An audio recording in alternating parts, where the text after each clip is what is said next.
Tennessee returns the most starting snap experience on the offensive line out of any other team in the SEC this season.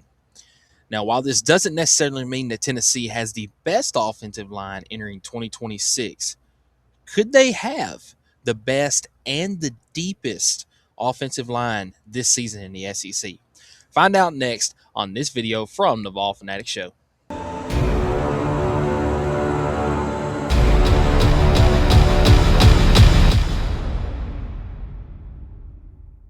Offensive line, Skylar.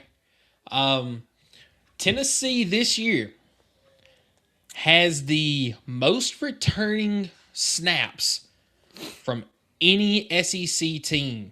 76% of the offensive snaps from last season are returning for this year's team. I believe the next closest was Georgia with like 64%, if I'm not mistaken on that. I saw the stat earlier this week, but it was Tennessee far and away had the most experience coming back on the offensive line. You want to know what gives me a little bit of peace of mind about this position group? What's that? I genuinely believe preseason ranking, this might be the best offensive line in the SEC. I don't disagree with you. Preseason ranking. Now, obviously, that is entailing kind of like a metric of what you just brought up: returning snaps, starters, experience. This offensive line has plenty of it, but now we've splashed in the big time talent too. This is David Sanders' second year, and we got who else do we got? That's Sam Piddleton, Wendell Moe, yes, absolutely. Jesse Perry, a guy that I don't know. Like, we got some dudes on the offensive line. I think we even picked up an LSU that was a 5-star. I think he was 5-star. Oriah Williams. I want to say that was another 5-star transfer. Yes. Now, obviously, the transfer ranking probably wasn't a 5-star, but I think he out of high school was. So, I mean, this offensive line, man, I'd love to kind of take a deeper dive into it, but, like, what excites you most about this group going into this year? I mean, just the fact that, even though all these questions around the quarterback exist, and, I mean, it's warranted because we don't know what we're going to get from the quarterback position this year. I personally believe it's going to be good because Heupel's got the best out of every single quarterback that has stepped foot on the field so far. But what excites me the most is the fact that there is this experience. So I think that whoever is at quarterback, they're going to have the good line in front of them to protect them. They're also going to open up holes for the running game. And really, because you're returning every single player except for Lance Hurd. Yep. But even then, he only played half the snaps last year because David Sanders got to play the other half of it. Well, Lance Hurd was also hurt a lot. He was hurt a lot. But what excites me the most is the continuity that is returning. These guys played together all of last year, and now they're getting to come back and play again for a second season in a row. That's huge. You don't see that very often, really, at any level of football, but especially in the SEC. You don't see that a lot. So that's got me super excited for this year. And, Wendell Moe was named to, was it Walter Camp's preseason second team All-American? Yeah. He was named to that list.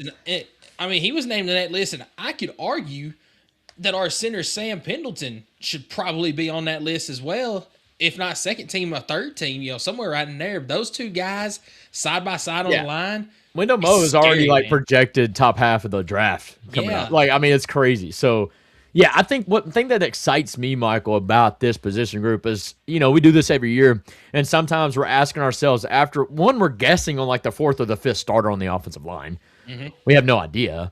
And then when it comes to just naming backups, it's like, oh boy, we know nobody, right? But this year is different. This year, I'm looking at some of the guys that are projected to be second string, and I know for a fact they started for us and played so many snaps for us last year. I mean, think about Sham Umarov. A dude was basically an every game starter last year, and he is projected to be a backup this year. I'm thinking Jeremiah's Hurd.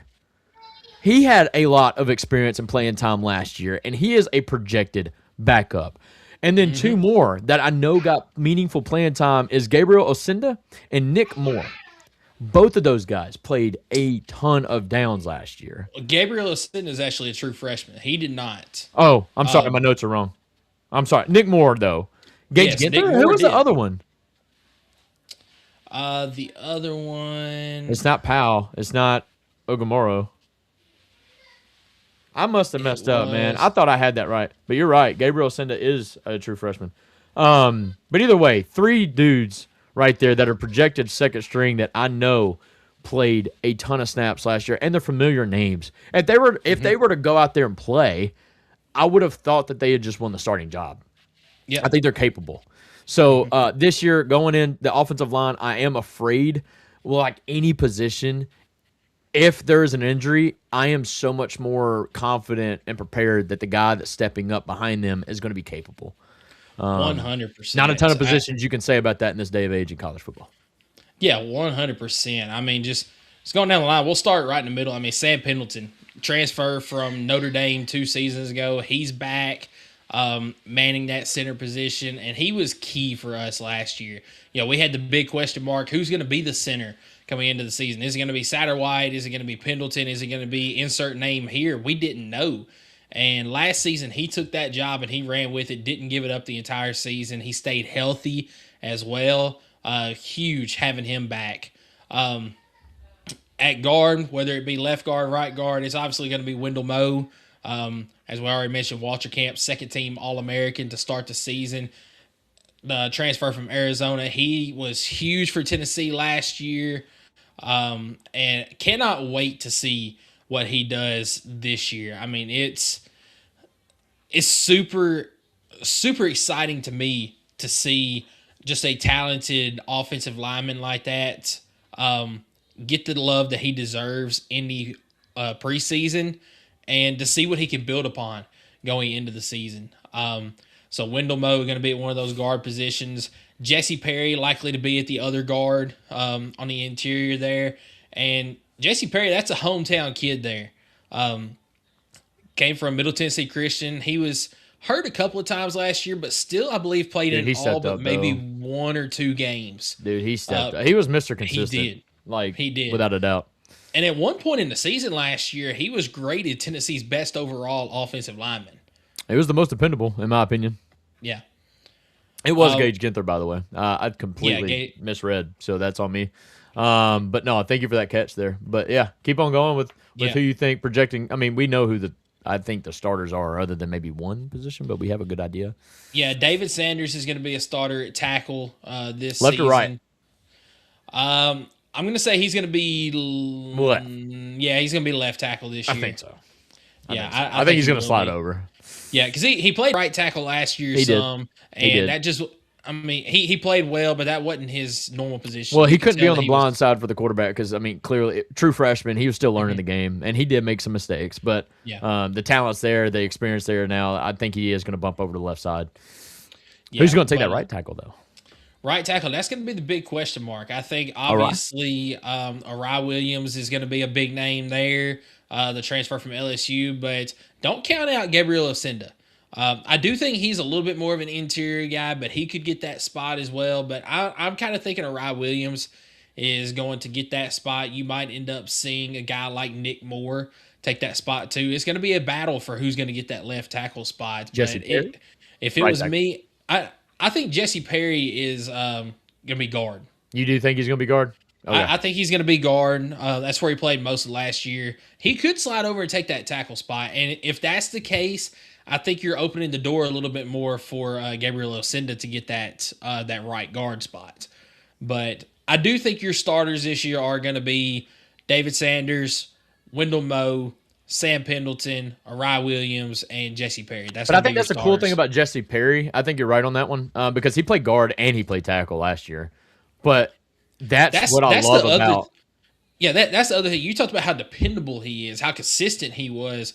What about his versatility, being able to play multiple positions? If somebody does go down and he's able to just slide over and fill in that spot to allow somebody that's more comfortable at that guard spot or whoever, like that is something that, I mean, even if he's not the most talented guy on the line, that versatility, like you're talking about, is so key and can help a team so much, especially in the time of need. And just being that kind of that's smart, dude. To know the plays in your assignment, no matter where you're at, on the left or the right side, at the guard or at the tackle, like that's insane. Because you got to think, like, there's so many plays, especially in this offense with the zones and whatnot, that you're pulling and whatever, yeeting, I don't know, sliding down the protections, or they're all different. And so the fact that he can play multiple positions and still know what his assignment is, that's insane. I even as a guy that played a skill position, I pretty much just had to remember my routes.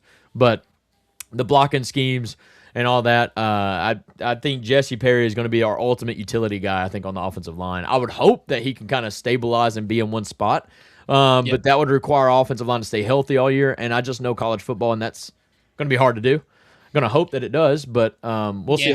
We'll see how it goes.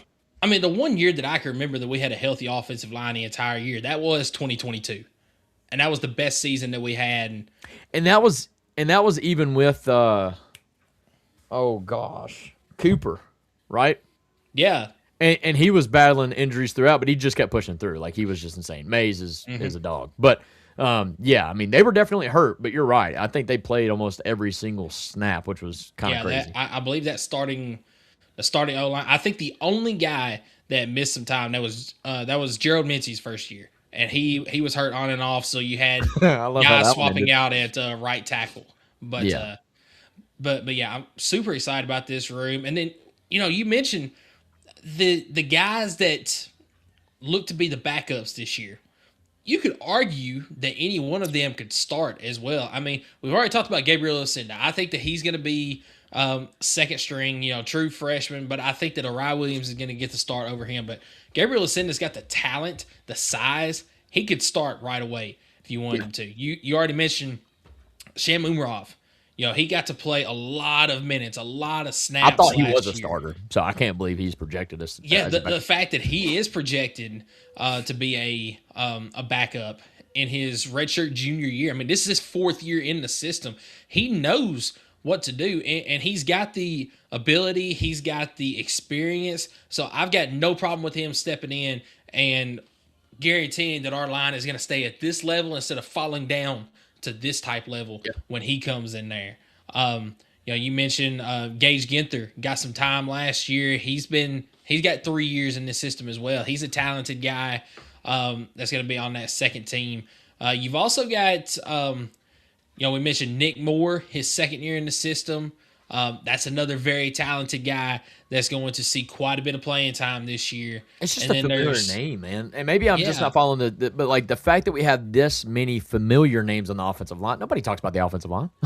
So it's the fact that, like, I was reading through these names and I'm just like, bro, these are like familiar. Like, I know, like, how in the world do we retain all this? Like, that's unheard of. Jeremiah Hurd is another one. Yes. Who is this other freshman? I just looked at his name.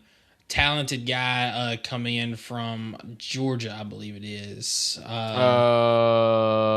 either Kamari Blair or Ed Baker. Maybe. Oh, it was Ed Baker's the one I'm thinking of. He came from St. Francis Academy. I don't know why I was thinking Georgia, but that's a very talented guy as well that could see some time on the field. I mean, why are you thinking about Georgia? That's kind of weird. I'm gonna need you to, we're not playing them. We're not playing them this year. I'm gonna need you to. I know it. I guess. Oh, I was looking at Donovan Haslam there, the transfer from West Virginia. He's originally from Georgia. That's what I was looking at. And that's another guy that, could step in a position and I feel like could stay up at. He started 5 games at West Virginia. So he does have some starting he does have some starting experience in a Power 4 conference. Yep. Now, it's the ACC, but whatever. Actually, that's Big 12. Big 12. Yeah, I caught myself. Hold up. Virginia Tech is ACC. Yep. Yeah, it gets... I like when everything was regionalized. I agree. Which even then, West Virginia was not West Virginia was always Big 12. Big East. Yeah, Big East. But I missed the Big East, to be honest. But that's a totally Big East is still a thing in basketball, though, right? It is, just not in football. I mean... profitable sports, basketball is one of the most right? Is that a thing? Yeah. It's second behind football. Well, I would say football used to be a lot more profitable until they had to spend $1 million on running backs. Anyways, What do you allude to there? What? Sorry, nothing's final. Nothing's final. I guess I misheard you, but yeah, definitely. Nobody heard that. Nobody. No, offensive line group. We've both mentioned it a bunch of times already. I'm just super excited to see this group this year, and I honestly hope that this is the most that we talk about the offensive line all year, because you and I both know that if you're talking about the offensive line when the season rolls around, odds are that means the offensive line is not doing well, and there's issues there. Where if you're not talking about them, there's no issues. They're playing well. So I hope that this is the most that we talk about the offensive line all season long. Now, here's where I will say I genuinely think Deshaun Bishop has a chance to break some records this year because of the offensive line. But it really is contingent on the quarterback making some good throws. Because, if you don't have both sides of the game going, it's going to be really hard to get the running game going, even if you have an A-plus offensive line.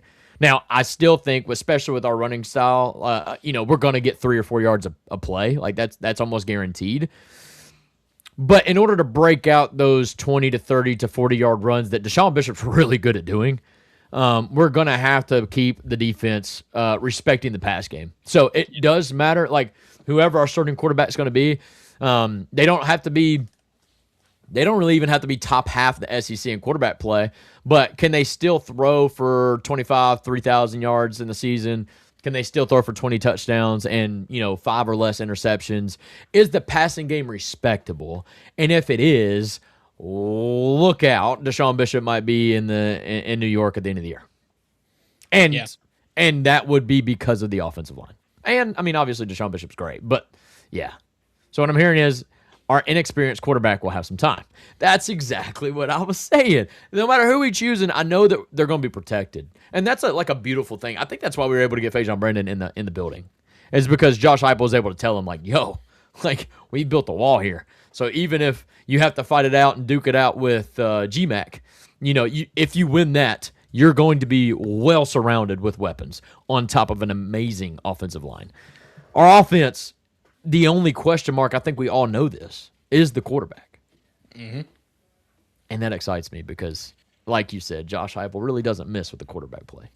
Our best recruit was our worst quarterback. Exactly. All right. So Now, one thing I will say, we're talking about all this experience. We're talking about all this talent. We're talking about how excited we are. If this offensive line group falls flat on their face this year and is not anywhere near what we thought they would be. Yeah. We need to have a different conversation about Glenn Ellerby. Without a doubt.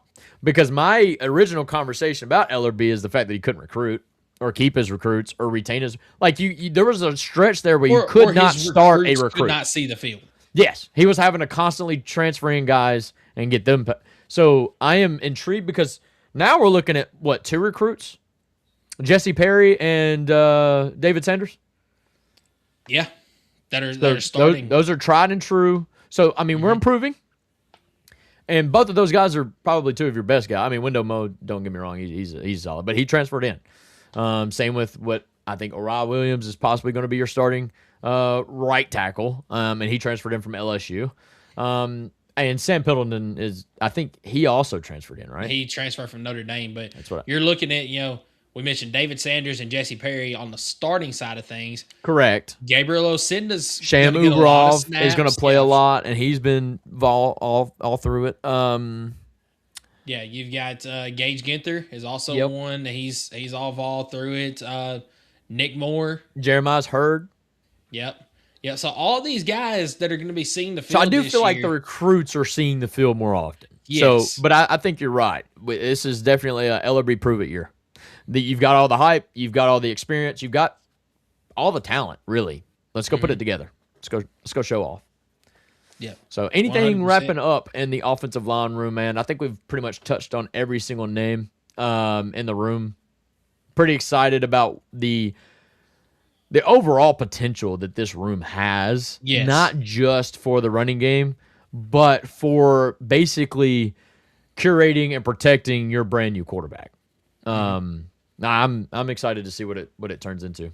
No, I'm right there with you. And, you couldn't have asked for a better year to have, the most returning production from your offensive line than this year with, as we mentioned, inexperienced quarterback coming in. So it's going to be interesting to see. I think we're going to have a good year on the offensive line, but it's a long season. We'll see how injuries go. We see how the continuity goes, all that good stuff. But